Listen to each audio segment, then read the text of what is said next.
Bonjour and welcome to the third week of French Beginners course.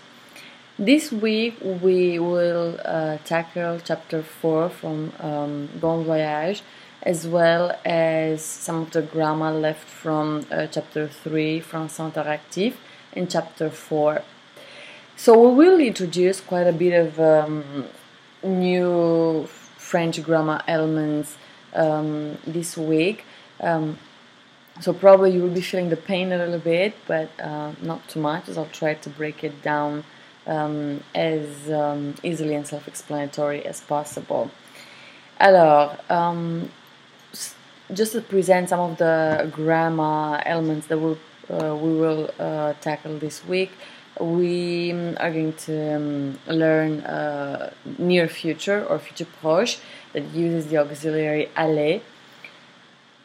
And I was saying previously in the other sessions that aller together with avoir, être, venir are auxiliary verbs, and besides meaning the verb describing the action to go, it also helps creating the future, the near future. Also, the verb faire.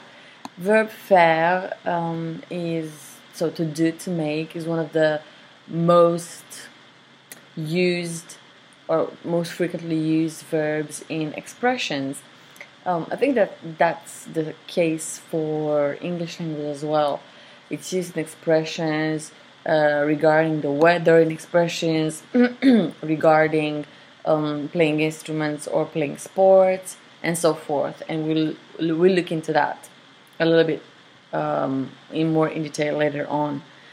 As well, the pronominal verbs. The pronominal verbs is a characteristic of French language, so there's not going to be an equivalent to English grammar. They're not very difficult. They just have a few particularities that I'll explain, but they also are broken down like every other verb in first group, second group, and third group verbs. The good thing is that most of the pronominal verbs are first group verbs. If you want to talk about your daily routine, express actions or describe actions that you're doing upon yourself, that you're doing this, you're being the subject and you're being the one that suffers the action. Just taking a shower, getting dressed,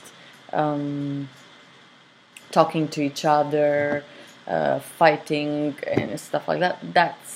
That's going to require knowing the pronominal verbs, as well as some more determiners like the possessive determiner, the demonstrative determiners, and some expressions of quality and quantity. So, with that being said, there's quite a lot to be covered now. If it's not going to be completely covered in the third week, there's no problem. We're going to extend it into the fourth week. I don't want to put too much on you. I don't want to overwhelm you. Grammar is not something to be taken lightly. It needs to be learned in context. It's not just a rule on a piece of paper. So it really requires you to apply it in various contexts. So we're going to try to do that. And if that requires more time and extending it in the fourth week, then so be it. We're not necessarily limited in that sense. Alors, first things first, let's see the verb faire. Faire. To do, to make. Faire is an irregular verb, irregular, therefore there is not necessarily a rule that follows, right? We're going to learn obviously faire in present tense first of all. Alors je fais, tu fais, il fait, elle fait, on fait. Nous faisons, vous faites. Ils font, elles font. And the past participle, which I always recommend to learn it with the present tense. From the very beginning of learning the verb in present tense, you should learn the past participle form, fait. Now, note that vous form is fait. Now, we know that usually verbs do the vous form in EZ and the nous form in ONS. It is unusual because it does not end in EZ, right? Faire is one of the 3 verbs where this is the case. The others are être, alors vous êtes, remember? And dire, vous dites, to say. Okay? So you can actually remember them in alphabetic order. D, E, F, for instance. Or dire, être, faire, dites, et, fait. Okay? Dites, et, fait. You may notice too the similarity in the third person plural from the verbs aller, être, et faire. Ils vont, ils sont, ils font. Okay, be careful. Many learners of foreign language at the very beginning start, getting confused with the forms of the verbs. Donc, ils vont is from the verb aller. Je vais, tu vas, il va, nous allons, vous allez, ils vont, elles vont. Ils sont is from the verb être. Je suis, tu es, il est, elle est. Nous sommes, vous êtes, ils sont. And ils font is from the verb faire. Je fais, tu fais, il fait. Nous faisons, vous faites, ils font, elles font. So listen carefully to the following sentences. Although faire is often used in a question, it does not automatically have to be used in the response. Salut tout le monde, qu'est-ce qu'on fait? Pas grand-chose. Okay? Nous ne faisons rien, absolument rien. Okay, so you can choose to use it in answer or not. You can easily be excluded. Alors, so in order to practice the forms of the verb faire, you have plenty of exercises at the end of the explanation. So fill in the blanks with the correct form of faire. Texte, ne, pas de sport. Pas de. Remember that. Pas de. We learned that last week. So when we have the verb in the negative, the indefinite article becomes de. Tex ne fait pas de sport. Tammy et Betty, elles font des courses ensemble. When you hear the S, that means they do shopping together. Course. There is cours, le cours de français, the French class, and there is faire des courses. Okay, faire des courses is already an expression. It means to go shopping, to shop together. Ainsi de suite, and so forth and so on. I'll let you finish and practice. And after you finished, you can check your exercises and make sure that you got them right. You will hear a series of sentences with the verb faire. Complete each sentence with the subject pronoun je, tu, il, elle, on, nous, vous, il, elle, and corresponding form of the verb faire that you hear. Okay? I believe that these exercises includes a lot of the expressions with the verb faire, like faire du vélo is to cycle, right?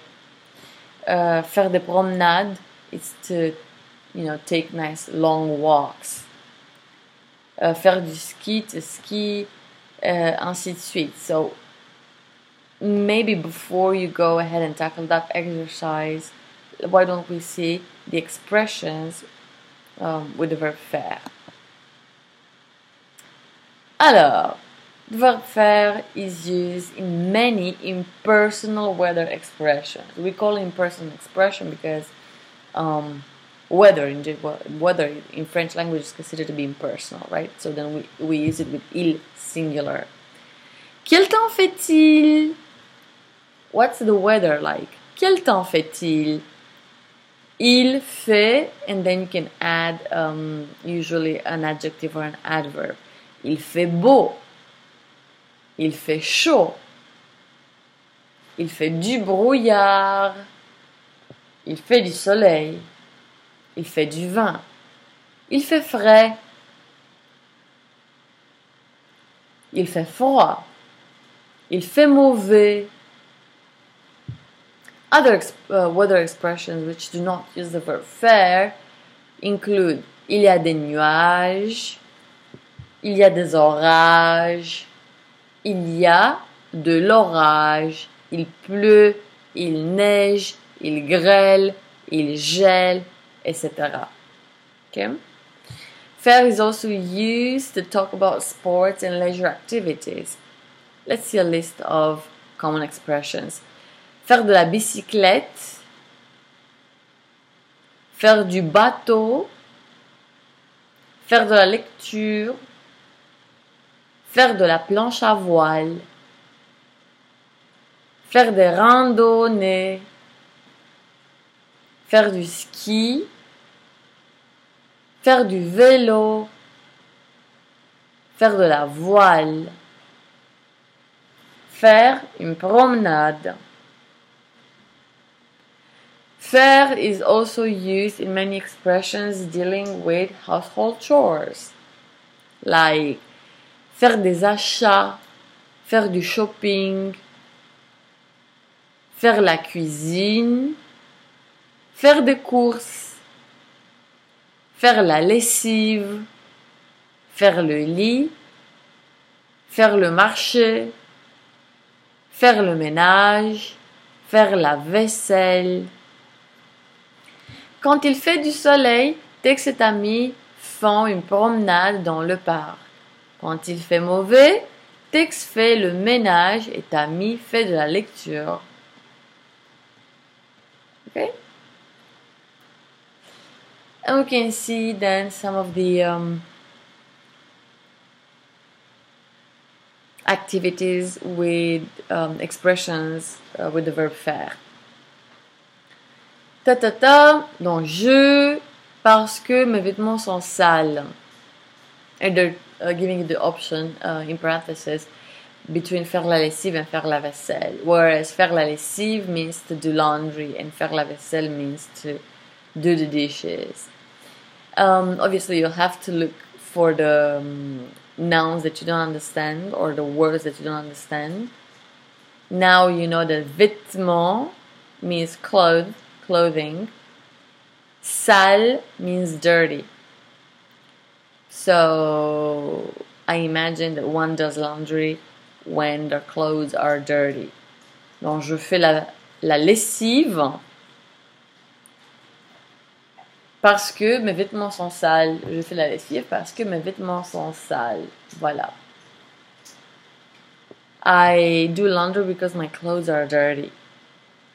Tammy, parce que Tex a faim. Faire la cuisine, faire le ménage. Alors, avoir faim, it's an expression that you've already seen before when we first learned the verb avoir, and expressions with the verb avoir. To be hungry. Avoir faim, avoir soif, to be thirsty, etc. Alors, Tammy, and you have the choice between faire la cuisine et faire le ménage. Faire la cuisine means to cook. Faire le ménage means to clean around the house. Well, I imagine that one cooks when they're hungry. Alors, Tammy fait la cuisine parce que Tex a faim. Parce que, because. So, Tammy cooks because Tex is hungry. Voilà. Tammy fait la cuisine parce que Tex a faim. Ainsi de suite. So you most likely have to use a dictionary for this one. And going forward. Pas de problème, pas grave, okay? And check your answers. If you have any questions regarding the verb faire and the use of the verb faire in context, in expressions, please send me your questions. As usual, via Blackboard or email. Ensuite, We'll continue with the pronominal verbs. Since this is a completely new concept to you because it doesn't exist in English language, well, not like it exists in French language, let's define what a pronominal verb is. So a pronominal verb is a verb that is accompanied by a reflexive pronoun.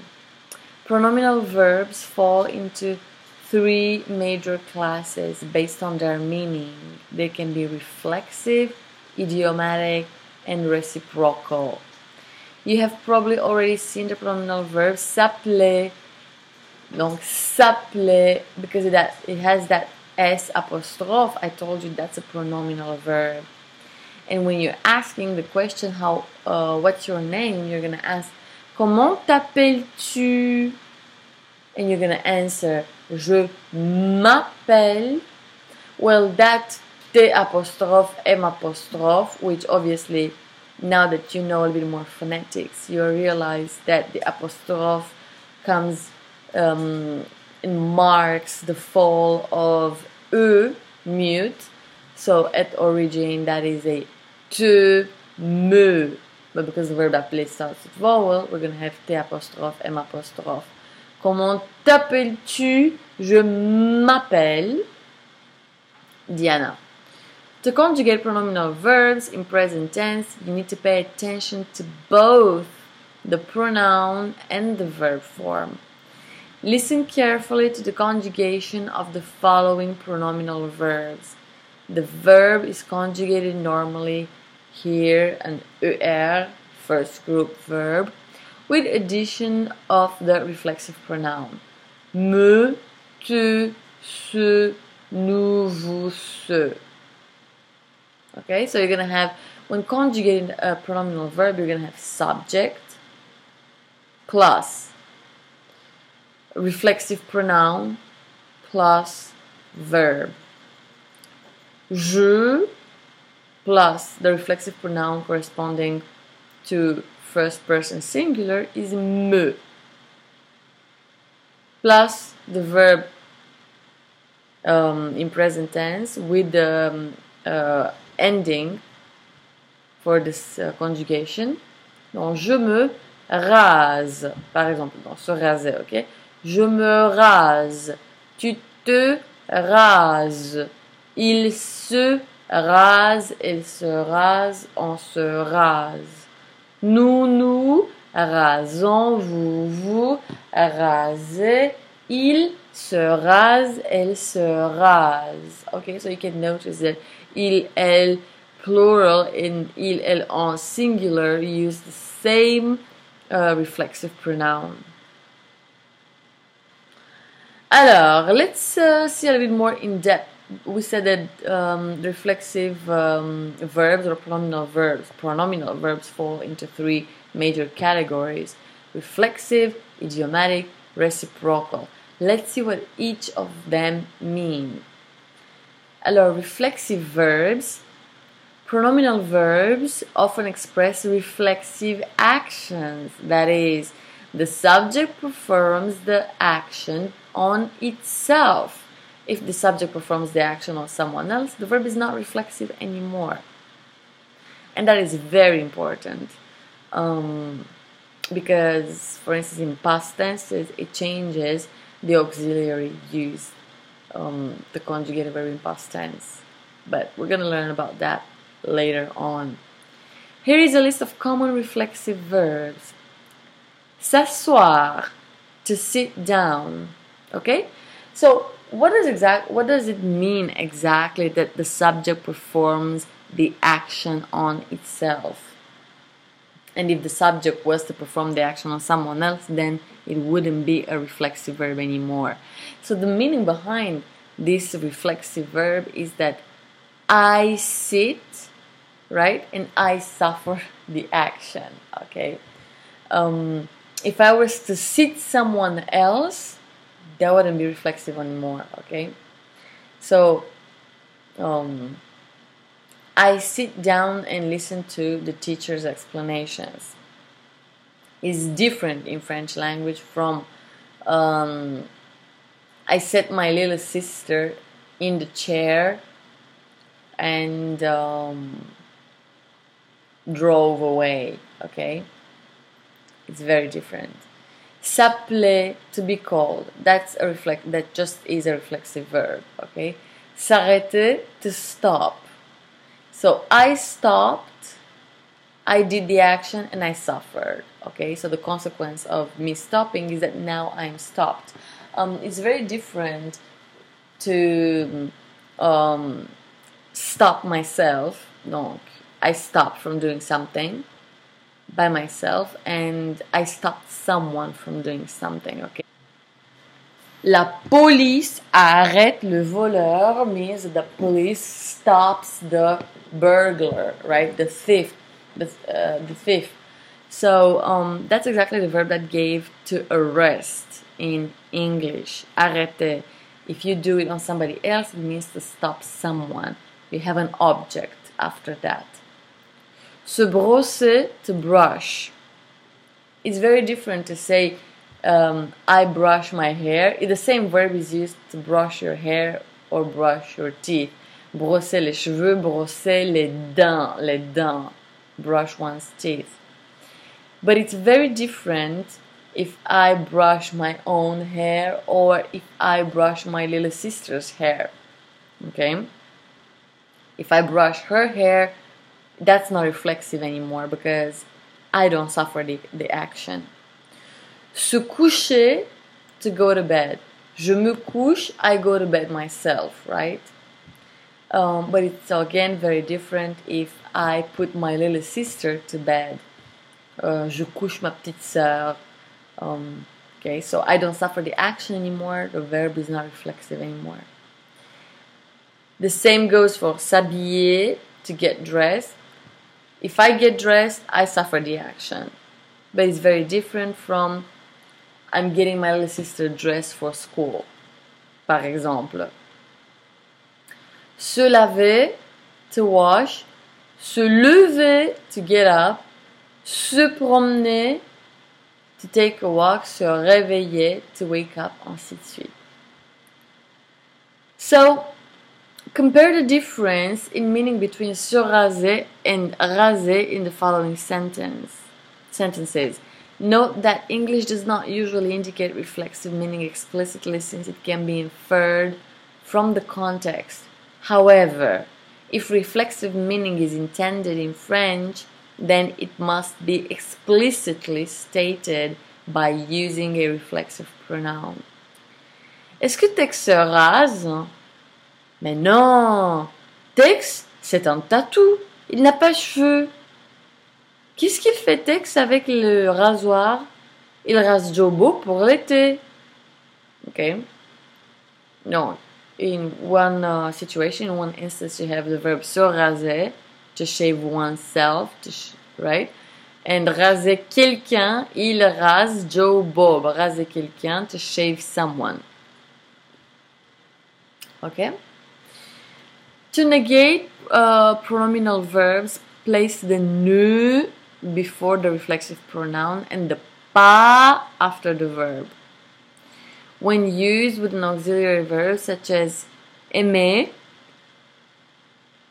to like, the infinitive of a pronominal verb agrees with the subject. When pronominal verbs are used with parts of the bodies, they take the definite article le, la, les rather than possessive articles such as Tex se lave les cheveux. So Tex washes his hands. We're not going to use his hands as in English. Ses mains. We're just going to use, instead of the possessive pronoun, we're going to use the definite article les mains. Because if he does the action and he suffers it and the verb is reflexive, it's clear that it's going to be on himself. So it makes no sense on adding the possessive pronoun. Alors, Edouard, est-ce que tu te rases? Non, je ne me rase pas. Les escargots ne se rasent pas. Pourtant, nous nous lavons le visage tous les jours. Ah, tu as de la chance. Je déteste me raser. Voilà. Nous nous lavons le visage. We're washing our faces every day. Bon, the second use of the pronominal verbs is idiomatic verbs. Some pronominal verbs are idiomatic and do not represent reflexive action per se. S'amuser, to have fun. Se reposer, to rest, are examples of pronominal verbs with idiomatic meanings. The following list includes common idiomatic pronominal verbs. Alors, s'amuser, je m'amuse, tu t'amuses, il s'amuse, elle s'amuse, nous nous amusons, vous vous amusez, il s'amuse, elle s'amuse. Se dépêcher, to hurry, ok? S'endormir, to fall asleep. Je m'endors, tu t'endors, il s'endort. S'ennuyer, to get bored. Je m'ennuie, tu t'ennuies, il s'ennuie, nous nous ennuyons, vous vous ennuyez, il s'ennuie, elle s'ennuie. S'entendre, to get along. On s'entend, usually the most used meaning is on s'entend, we get along. Se fâcher, to get angry. Se fâcher, I would have liked here to give it a preposition. It's usually se fâcher contre, okay, to get angry against, as opposed to with. Se marier, to get married. Se passer, to happen. Se reposer, se sentir, let's see, se sentir plus an adjective or an adverb. Se sentir fatigué, to feel tired. Se sentir, je sais pas, heureux, to feel happy. Se souvenir de, to remember. Se taire, to be silent. Very big difference between the verb se taire as an idiomatic verb, pronominal verb, as opposed to taire quelque chose, which means to keep a secret. Se tromper, to make a mistake. Okay? As opposed to tromper quelqu'un, which means to cheat. Se trouver, to be situated. As opposed to trouver quelque chose, which means to find. Okay? Also, reciprocal verbs, which are a third category of pronominal verbs, expresses a reciprocal action between more than one person. Okay? A reciprocal action. That reciprocal action, usually in English, is translated by each other. Okay? They love each other, they hate each other, they... Voilà. Donc, s'aimer or se parler, par exemple. S'aimer, to love each other. Se parler, to talk to each other. Let's see a list of common reciprocal verbs. Donc, s'aimer, se détester, se disputer, s'embrasser, se parler, se quitter, se regarder, se retrouver, se téléphoner, ainsi de suite.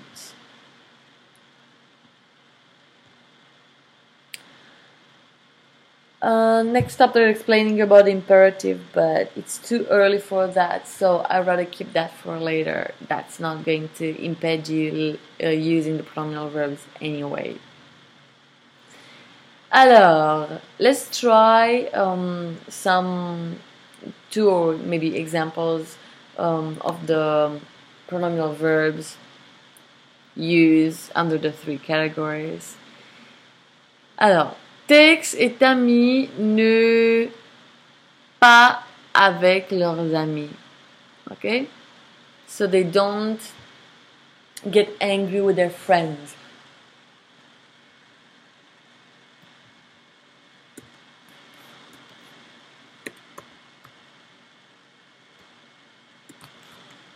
Ne s'ennuient pas avec leurs amis.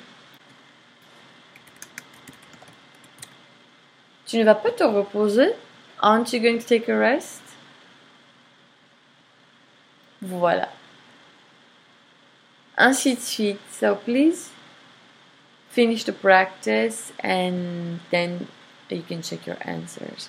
If you have any questions regarding the pronominal verbs, please let me know. You might find them a bit difficult. I don't necessarily think they are, but you need to keep in mind that when you're conjugating a verb, a pronominal verb, you're gonna have to also remember to use the reflexive pronoun. Alors, how do I use the pronominal verb? For instance, if I want to talk about my daily routine, I can say I wake up at 5:30 in the morning. I take a shower, I get dressed, I have breakfast. I don't know, I can describe my daily routine. I brush my teeth, brush my hair, wash my face, etc., etc. I get, right? Quoi encore? I don't know. I get dressed and then I leave for the day, going to my office. I come back in the evening. I brush my teeth. I go to bed at, etc., etc. Par exemple, okay? Now we're going to say this. Donc, je me réveille à 5h30 du matin. Je prends une douche. I take a shower. Prendre une douche. Or I can just say I wash. Je me lave. Je me brosse les dents. Je m'habille. I get dressed. Je prends le petit déjeuner. I have breakfast. Je m'amuse un peu à lire les nouvelles dans le journal. I have fun a little bit just reading the news in the newspaper. Je m'amuse un peu à lire les nouvelles dans le journal. Et je quitte la maison à 6h30. Je vais au bureau. Je passe toute la journée au bureau. Je rentre à 6h du soir.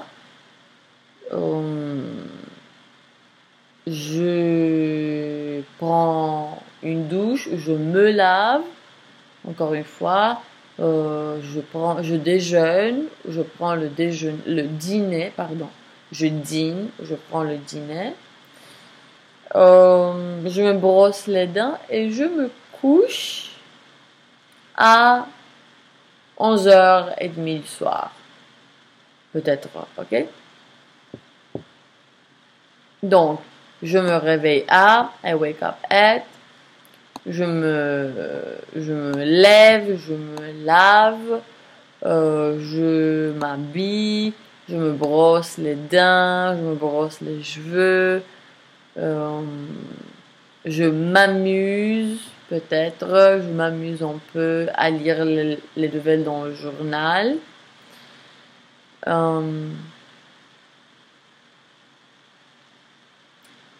Je travaille, je passe toute la journée au bureau. Je rentre à 6h. Je me repose un tout petit peu. Je prends le dîner ou je dîne. Ensuite, je m'endors ou je me couche vers 11h30, vers minuit. Minuit means midnight. Okay? And when you talk about reciprocal actions, you can talk about, your best friend. On se parle tous les jours. We talk to each other every day, or your parents. On se téléphone tous les jours. On s'aime, on se déteste. On se dispute souvent. We fight a lot. On se dispute rarement. We hardly ever fight. Ainsi de suite. Ok? Bah, c'est tout pour l'instant. That's all for the time being. I want you to pause here and start practicing. And we will continue with the determiners, possessive, demonstrative, and others. Okay? Merci!